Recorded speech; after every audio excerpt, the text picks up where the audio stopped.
My name is Lena Ortiz, 31 years old. The day my life changed, I was staring at a spreadsheet that made no sense and pretending I cared about quarterly vendor metrics.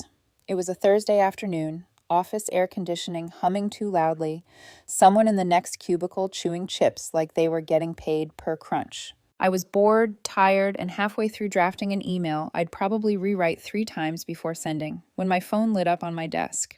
The contact name said Colin. For a second, I felt that small, automatic warmth I'd trained myself to associate with his name. 6 years together, 3 married. We'd moved through first apartments and IKEA furniture, through someday plans and budget arguments. Lately, mostly budget arguments. I swiped my screen. It wasn't a call. It was a wall of text. Just emptied our account. I'm leaving you for someone who actually has ambition. Good luck surviving without me.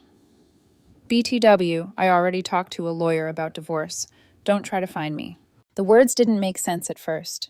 They sat there, neat and digital, like they belonged in someone else's drama. I read them again. Just emptied our account. My ears rang. The office noise faded into a dull, underwater murmur. I opened the banking app with fingers that suddenly felt numb. The household account Colin had insisted we use for all shared expenses, rent, utilities, groceries, everything, showed a previous balance of $80,000.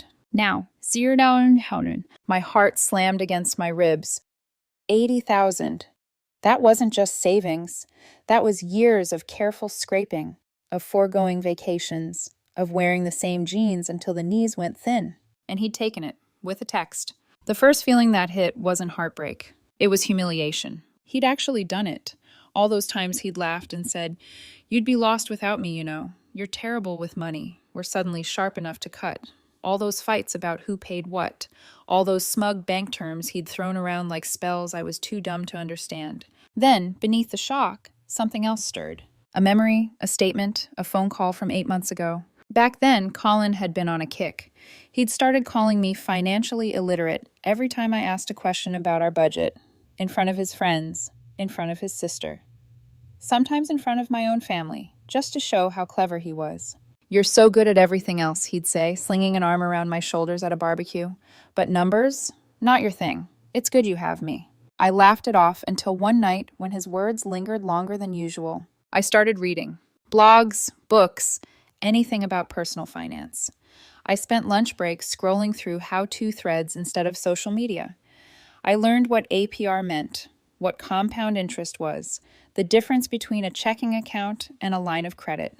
And one night, while paying our share of expenses online, I noticed something odd on a statement. Not household checking, not joint account. Business line of credit. I stared at that phrase for a long time. The next day, I called the bank from my car during lunch break, trying to keep my voice casual. "Hi, I'm a little confused about one of my accounts. It's an, household account, but I'm seeing business line of credit on the statement." The rep asked for the account number, then came back after a brief hold. "This is a business credit line, ma'am. Owner is listed as Colin West. You're an authorized user." "I'm not a cosigner?" I asked. "No," she said. "You're not legally responsible for the debt. Only the account owner is." I remember sitting there in the driver's seat, hands gripping the steering wheel, realizing the account I'd been told was ours was actually his. He'd opened the credit line under his consulting business that never made more than a few $100s, slapped my card on it, and called it a joint account. And I had believed him. For months after that call, I kept my mouth shut. I didn't confront him, didn't explode. I did 3 things instead. Opened my own checking account in my name only. Started quietly moving a little bit of my paycheck every month into a separate emergency fund. Kept transferring my share into our account like nothing had changed. Just in case. Now, staring at my phone at my gray cubicle, I understood something with icy clarity. Colin thought he'd stolen our $80,000. He hadn't. He'd just maxed out his own business line of credit. All of that money, every cent, was debt in his name. I felt a laugh bubble up in my chest before I could stop it. It wasn't actually funny, not in the usual sense. It was the insane, hysterical laugh of someone who has just watched karma trip over its own ego. My phone buzzed again in my hand. "Good luck surviving without me." I stared at the text, thumb hovering over the keyboard. I typed 2 words. "You too." Then hit send. For exactly 73 minutes, nothing happened. I sat at my desk, half expecting my phone to explode. It did. Call from Colin. Declined. Call from unknown. Declined. Another call from Colin. Declined. Then the messages came, one after another, frantic and chopped. What did you do? The bank says I owe them money. This is your debt too. Answer your phone. I took screenshots of everything, saved them in a folder, then blocked his number. My hands had finally stopped shaking by the time my phone buzzed again. This time, the name on the screen made me pause. Meredith, Colin's sister, the one member of his family I actually liked. She'd always rolled her eyes at his arrogance, always slipped me extra dessert at holidays when his mom made comments about my carb intake. I answered. Lena, Meredith said, voice already frazzled. What is going on? Colin is losing his mind. Something about the bank and $80,000. He emptied what he thought was our joint account, I said, staring at the computer screen without seeing it. Told me he was leaving me, that I should good luck surviving. Oh my God, she whispered. What? Turns out, I continued, letting the words come out calm and even, it's not a joint account. It's a business line of credit in his name. I'm just an authorized user. He stole $80,000 from himself. Silence. He opened that account before we got married, I added, so the debt doesn't touch me. How long have you known? She asked. About 8 months. And you didn't say anything? Meredith sounded stunned, almost impressed. Didn't think he'd be dumb enough to do this, I said. She let out a small, humorless laugh. You overestimated him. There was a long pause on the line. I could hear traffic, someone honking in the distance. Lena. Meredith's voice shifted, heavier. He's with someone else. Has been for months. Some crypto girl he met at a conference. Bella. My jaw tightened. Figures, I said, though it still stung. You need to help him with this, Meredith said suddenly. The debt. He can't handle this on his own. Why would I asked quietly. Because it's the right thing to do, she said weakly. He thought it was your money, too. He made a mistake. He sent me a text, I said, voice sharpening, telling me he was leaving me for someone with ambition and wishing me luck in surviving, after draining what he thought was everything I had. That wasn't a mistake. That was a choice. Meredith didn't argue. She just breathed into the phone, still and defeated. I'm sorry, she whispered. For what it's worth, I didn't raise him. I just share DNA. It's not your fault, I said. We said goodbye. I hung up. I stared at my screen, the spreadsheet still open, the cursor blinking over a half-finished email. Somewhere out there, Colin was realizing he'd just committed financial self-destruction in one gleeful, vindictive impulse. For the first time since reading his text, I felt something like peace. He wanted me to struggle. He wanted me to beg. Instead, he detonated his own life. And I didn't have to lift a finger. For the next 2 days, my phone stayed weirdly, blissfully quiet. No more blocked calls. No more texts from numbers I didn't recognize. I went to work, came home, ate leftovers on my couch while watching a crime drama where the villain was less sloppy than Colin had been in real life. It was almost peaceful, which should have been my first warning. The official escalation came in a manila envelope. It was waiting at my door on Monday evening when I got home, tucked under the mat like a snake coiled under a blanket. Inside was a letterhead from some discount law firm, bold block font, overly formal language, the kind of thing people pay for when they want to look serious but also typed cheap lawyer near me into a search bar. It was addressed to me and referenced marital debt obligations. They were demanding I pay half of the $80,000 as part of the impending divorce because these funds represented marital assets. My first reaction was a spike of panic. Legal language always did that to me. It felt like standing in front of a tidal wave with a paper umbrella. My second reaction was to laugh. I poured a glass of water, sat at my tiny dining table, and read the letter again. Slowly this time. Like it was evidence instead of a threat. Then I put it down and clicked open a tab on my laptop. My own lawyer, one I'd quietly retained after Colin's first text, picked up on the second ring the next morning. I got their letter, I said. You're not paying a cent, she replied, voice calm and annoyed. In that lawyerly way. You were an authorized user, not a cosigner. The debt is on a business line of credit he opened before marriage. It's entirely in his name. I'll respond. Thank you, I said, exhaling tension I didn't realize I'd been holding. Also, she added, you kept screenshots, right? I smiled. Every single one. Good girl, she said. We'll be fine. Her response went out that afternoon. A clean, clinical 2-page statement outlining exactly how wrong Colin's demand was. No anger, no drama. Just facts. That's what I liked about her. She made truth feel like armor. Colin didn't take it well. I didn't hear it from him directly. not anymore. His number was still blocked, and I had no plans to change that. But crazy has a way of finding side doors. It showed up in the lobby of my building. The doorman called as I was changing out of my work clothes. "Ms. Ortiz, there's a Robert here asking to see you." My stomach flipped. Robert, Colin's father. "Tell him I'm not available," I said. A muffled argument followed downstairs. Even through the phone, I could hear Robert's voice rising, that entitled boom he used when waiters didn't refill his water quickly enough. "Tell her this is a man-to-woman conversation," he barked. "She can't hide behind her lawyer. She owes my son. He's ruined." The doorman lowered his voice. "Ma'am, I'm having security escort him out. You don't need to come down." I hung up and sat on the edge of my bed, feeling equal parts shaky and grimly satisfied. They still thought they could intimidate me into paying for Colin's stupidity. They still didn't understand that for the first time in years, I wasn't under his thumb. 2 days later, Meredith called again. "I'm guessing your dad showed up at Lena's place?" she said by way of greeting. "He did," I replied. "It was loud." "I'm sorry," she sighed. "He thinks this is the 1950s and men will sort this out." Which is hilarious, because the only man involved in this who had any sense was the banker who told Colin to pay his bill. "How is he?" I asked, not because I cared, but because I wanted to know how badly karma was chewing. "Spiraling," she said bluntly. "He tried to threaten the bank, said he'd sue them for misrepresenting the account. They literally read him the documentation he signed. He hung up." I almost smiled. "And Bella?" "Oh." Meredith's tone shifted, a mix of disgust and amusement. "Here's the fun part. Bella, the crypto girl, the walking red flag made of ring lights and jargon. Colin told her," Meredith continued, "that when he left you, he'd be getting at least 80 grand in the divorce, plus alimony, plus half your retirement. He painted this picture of being married to some loaded, uptight tech woman who was starving him of his rightful wealth." "Tech," I repeated. "I work in IT support. I restart routers and explain to executives how to clear their cash." "Yeah, in his version, you're a CEO, she said dryly.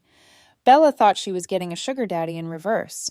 He sold her on this fantasy, where she'd finally be with someone who understood crypto and just needed a woman who believed in his vision.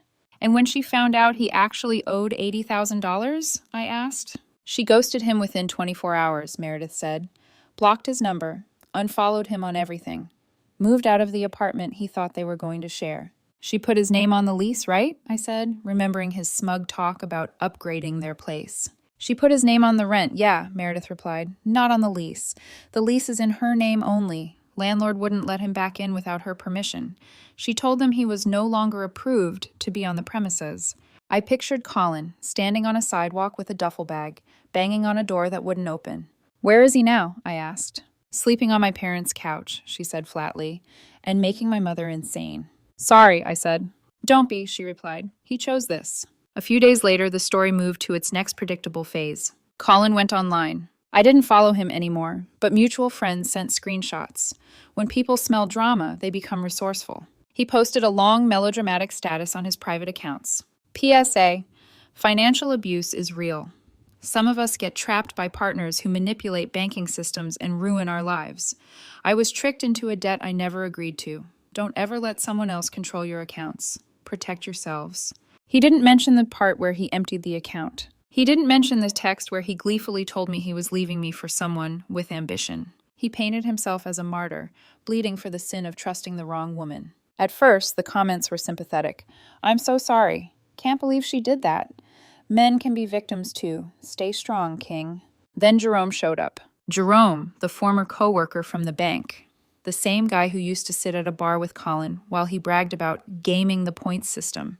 Jerome commented, "Colin, you literally worked at the bank when you opened that business line of credit. I remember you bragging about it. You added Lena as an authorized user, not a cosigner. That debt is yours. Stop lying."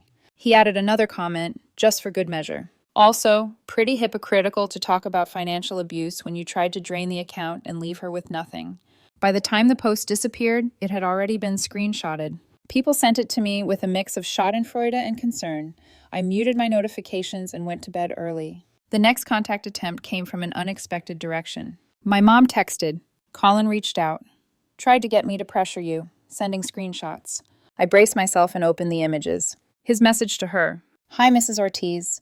I know we've had our differences, but Lena is being unreasonable. She's refusing to help with a debt that came from our marriage. Can you talk some sense into her? This isn't who you raised her to be." My mother's response was short and lethal. "The same sense you had when you were cheating on my daughter with that crypto girl? That kind of sense? Delete my number." I snorted. For all the times my mom had been too soft on people, she did not play when it came to someone hurting her kid. I sat on the couch that night, phone in my hand, the glow of the screen lighting up my living room. Colin was scrambling. Lawyers, parents, social media, ex-future sugar mama. Every move he made just tangled him deeper. And all I'd done was say, "You too," and refuse to rescue him from his own ignorance. Part of me wondered if I should feel guilty. I didn't, because the ugly, simple truth was this. The only reason Colin was in trouble was because he tried to hurt me. He'd just been too stupid to understand the rules of the game he thought he was playing. Karma wasn't punishing him. He'd punished himself, and he hadn't even seen it coming.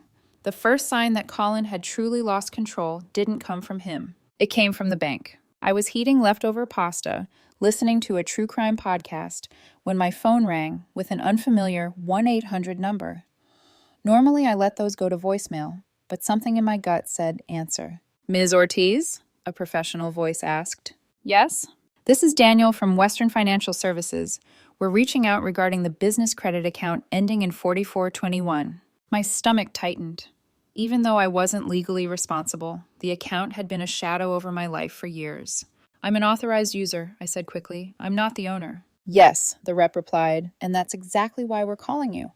The primary account holder reported several of the transactions from the secondary card as fraudulent.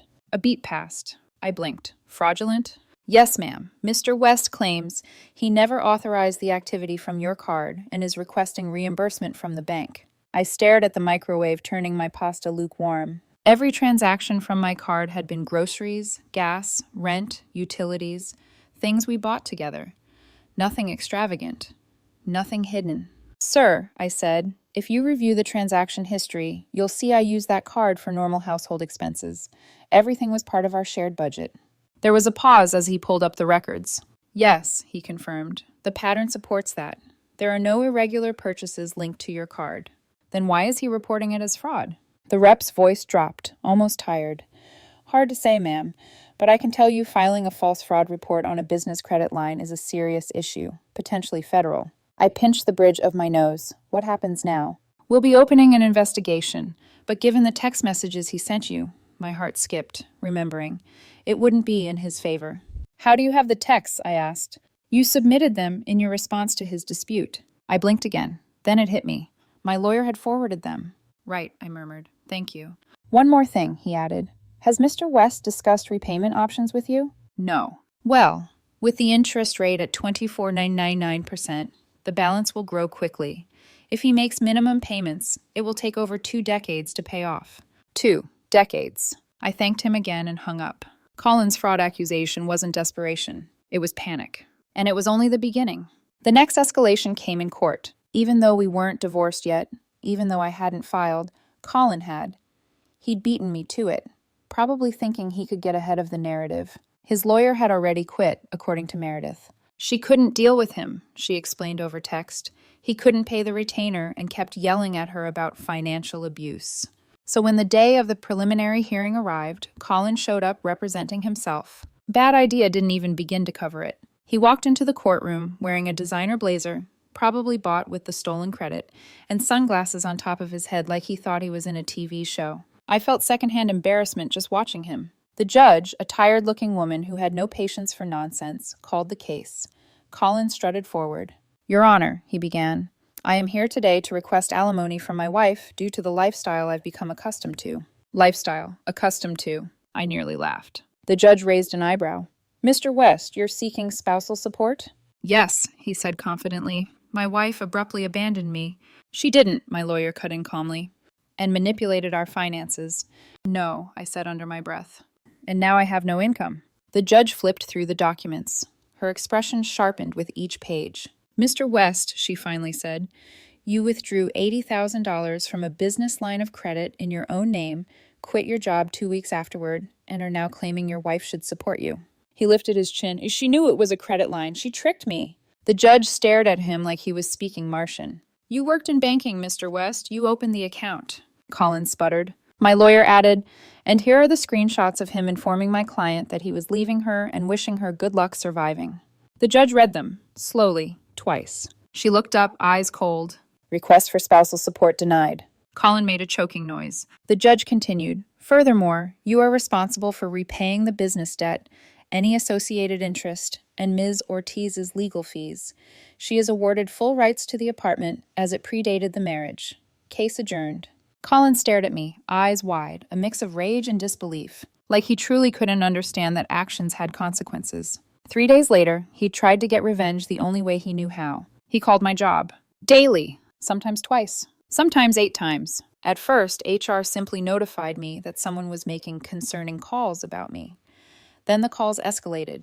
He claimed I had stolen from him, that I was emotionally unstable, that I posed a risk to my workplace. HR called me into a meeting the following afternoon. I walked in with a folder. Lena, my HR director said gently, we just want to understand what's happening. So I showed them everything. The breakup text, his threats, his fraud complaint, the court documents, all the screenshots, and then the pièce de résistance, a voicemail. I had recorded it legally. We were in a one-party consent state when he'd left it during one of his manic spirals. On speaker, his voice crackled through the room. I swear, Lena, I will call your job every day until you pay me. I'll make up whatever I need to. Someone there will eventually believe it. You can't ignore me forever. HR's eyes widened. Legal was called in. The cease and desist went out the next morning. Colin violated it within 48 hours, sending anonymous tips from a fake email account. I tracked the IP.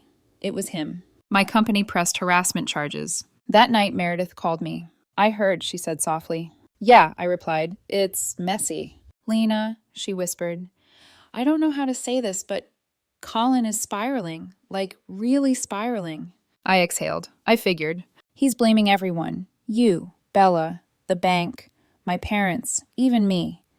He says he's the victim of a conspiracy. I didn't respond, because there was nothing left to say. Colin had built the noose himself. I had simply stepped out of the way, and he was now discovering painfully, publicly, spectacularly, that the only person who ruined his life was Colin. Colin's downfall didn't happen all at once. It unfolded like a slow-motion car crash, tragic, predictable, and entirely self-inflicted. I watched from a distance, not out of cruelty, but because I had finally learned to stop stepping into fires he lit himself. The first flames came from the bank. He missed his very first monthly payment on the $80,000 balance because, according to Meredith, he had already blown through most of it. On what? That list was something. Meredith sent it to me late one night with the message, "You're not going to believe this." 2 first-class plane tickets to Costa Rica for him and Bella, $5,400, investment wardrobe, shopping spree, $12,000, deposit on a luxury apartment he couldn't actually get approved for, $15,000, new car down payment, $8,000, cosmetic dental work, $7,000, crypto investments through Bella's exclusive early access token, $15,000, hotels, restaurants, nightlife, the rest. The crypto token, it crashed 3 days after he bought it. His $15,000 became $312. When he realized his new life was built on sand, he tried negotiating with the bank, claiming financial hardship.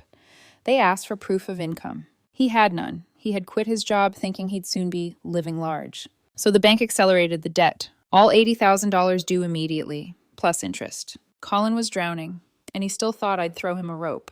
The next meltdown was public. He created a GoFundMe titled, "Help a Domestic Abuse Survivor Rebuild After Financial Fraud." I stared at my phone, jaws slack. He posted pictures of himself crying, actual tears, dripping down his face in dramatic lighting. The story he wrote made me sound like a manipulative criminal mastermind who had coerced him into debt. He requested $100,000. It raised $37 in 3 days. One comment said $2 for entertainment value. He deleted the fundraiser, but not before screenshots circulated. Meredith later told me their aunt commented privately in the family chat, "Colin, everyone knows what you did. Stop embarrassing yourself." Even his family was tired. But Colin wasn't done. Because people who live in delusions don't walk away from them. They dig deeper. He tried filing for bankruptcy. It might have worked if he hadn't tried to hide assets by transferring the last of his savings to his parents' accounts. The bankruptcy trustee noticed. They always do. He panicked, withdrew the filing, and bought himself a new set of problems: potential bankruptcy fraud investigation. Meanwhile, his home life was collapsing. He was living with his parents because Bella had locked him out of their apartment, and according to Meredith, the tension in the West household could crack concrete. Their father made him pay rent, do chores, attend mandatory financial literacy classes, apply for jobs. He lasted 2 weeks before throwing a tantrum, Meredith said over the phone, screaming about how everyone is punishing him for falling in love. Falling in love? I asked. With Bella, she said dryly. He described that crypto fling as true destiny.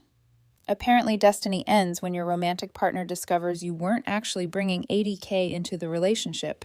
But the crown jewel of pathetic efforts came next. He reached out to his ex-girlfriend from before he met me, Sophie. Sophie messaged me with screenshots, adding, "Girl, I had to show you this." Colin wrote to her on Instagram, "Lena and I both did horrible things to you and me. Together we could expose her lies." Sophie replied, "Colin, I dated you for 2 years. I broke up with you because you refused to get a job for 3 months so you could study crypto full-time. Lena didn't manipulate you. You're just terrible with money. Please stop." He left her on red. The harassment charges against him made things worse. He kept violating the cease and desist order with fake emails accusing me of white-collar crime. My company traced the IP back to his parents' house. The police arrested him in their driveway. He spent 48 hours in jail because Robert refused to bail him out immediately. That was the moment, according to Meredith, when reality finally hit him. Or so they hoped. But denial is powerful, especially in someone who has never taken responsibility for anything in his life. The divorce finalized soon after. Because the $80K was debt he created, with texts showing malicious intent, the judge reduced his share of marital assets and ordered him to pay his entire $80K plus interest, my legal fees, court fees, costs associated with fraudulent allegations. He walked out owing over $95,000 with no job, no partner, no place to live, and a criminal record. I walked out with my apartment, my savings, my retirement, my job, my sanity, and a new boyfriend, Mason, a guy from my rock climbing gym who could belay both my harness and my emotions without dropping either. Funny how life works. One last twist remained. Meredith called a month after everything was over. "You won't believe what he said at dinner," she whispered like she was sharing state secrets. "What now?" I asked, bracing myself. "He told the whole table you were part of a long-term financial conspiracy, that you planned for years to trap him with the credit line." I snorted. I didn't even know what a credit line was until 8 months before he left me. I reminded him of that, she said. And then our uncle, the accountant, said, "Colin, you opened a credit account, drained it, and got caught. The only conspiracy here is how you graduated college." I nearly dropped my phone from laughing. Meredith sighed and added quietly, "He's going to be paying that debt for 15 years. He still doesn't understand any of it." "I know," I murmured. And I did know, deeply, almost painfully. Colin would never take responsibility. He would never learn the lesson.